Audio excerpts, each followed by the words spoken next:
কলকাতার মতো আমাদের দুর্গাপুরেও গ্র্যান্ড ট্রেড ফেয়ার লেগেই গেল। তো ভাবলাম চলো ঘুরে আসা যাক। সেখানে এসে পরে দেখছি এই আদিবাসী তেলটা নকল আদিবাসী তেল। তো চলো সবটাই তোমাদের সাথে শেয়ার করব, লাস্ট অব্দি ভিডিওটা দেখতে থাকো। হাই এভরিওয়ান, তো আমার ভিডিওটা শুরু হচ্ছে এখান থেকে। এখন বাজে সন্ধ্যে 6টা। তো সুন্দর করে আমি রেডি হয়ে গেছি, আমি, আমার বোন আর এটা হচ্ছে সিম্মির আন্টি। আমরা যাব 3জন মিলে ঘুরতে, আর তার সাথে আছে আমাদের ডান্সের স্যার আর স্যারের বন্ধু। আর যারা যারা দুর্গাপুর থেকে এই ভিডিওটা দেখছো তারা অবশ্যই ট্রেড ফেয়ারে একবার হলেও ঘুরে এসো।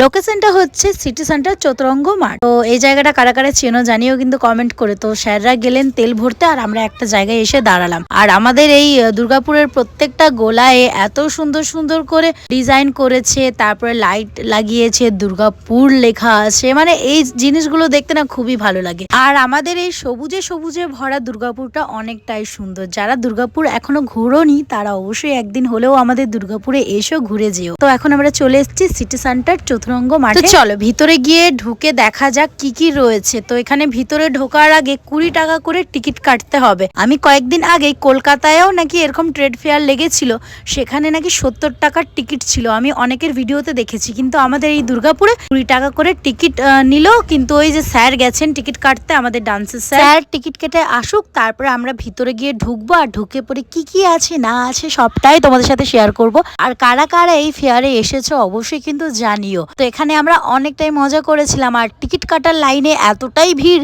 যে কি আর বলবো, তোমরা দেখে তো বুঝতেই পারছো। তো চলো, আগের ভিডিওতে তোমরা অনেকেই কমেন্ট করেছো, তাদের নামগুলো নেবো এই ভিডিওতে। পিউ মুর্মু দুর্গাপুর থেকে আমার ভিডিও দেখে, থ্যাংক ইউ পিউ দি। নেক্সট কমেন্ট সুন্দর দিদি। Falguni Mohammad, thank you Falguni comment করার জন্য। তো চলো কিছু কথা বলি, তারপর আবার নামগুলো নেবো। এই ফেয়ারে এসে আমার তো অনেকটাই ভালো লাগছিল। সব জিনিসই খুব সুন্দর সুন্দর, কিন্তু এখানকার জিনিসগুলোর এত টাকা দাম যে কি আর বলবো। 50,000, কম দামেরও আছে, হ্যাঁ অনেক অনেক দাম। কিন্তু আমি এত টাকা দাম দিয়ে এসব জিনিস কিনতে পারবো না, শুধু দেখতেই এসেছি। কিন্তু প্রত্যেকটা জিনিস কোয়ালিটি ভালো, প্রত্যেকটা জিনিসই আমার ভালো লেগেছে। হ্যাঁ কিছু কিছু জিনিস যেটা কুর্তি, নর্মালি কুর্তিগুলো মার্কেটে যেগুলো 250 টাকা দাম, সেটা এখানে যদি কেনো তাহলে সেটার দাম হচ্ছে 650 টাকা। আর এই কার্পেটগুলো আমার অনেক দিন ধরে নেওয়ার ইচ্ছা, কিন্তু অনেক টাকা দাম। আমি দামটাও এখানে জিজ্ঞাসা করিনি, কারণ আমার জিজ্ঞাসা করতে ভালো লাগে না। যখন আমি নেব তখনই আমি জিজ্ঞাসা করবো। বেফালতু জিজ্ঞাসা করে লোককে বিরক্ত করে তো কোনো লাভ নেই।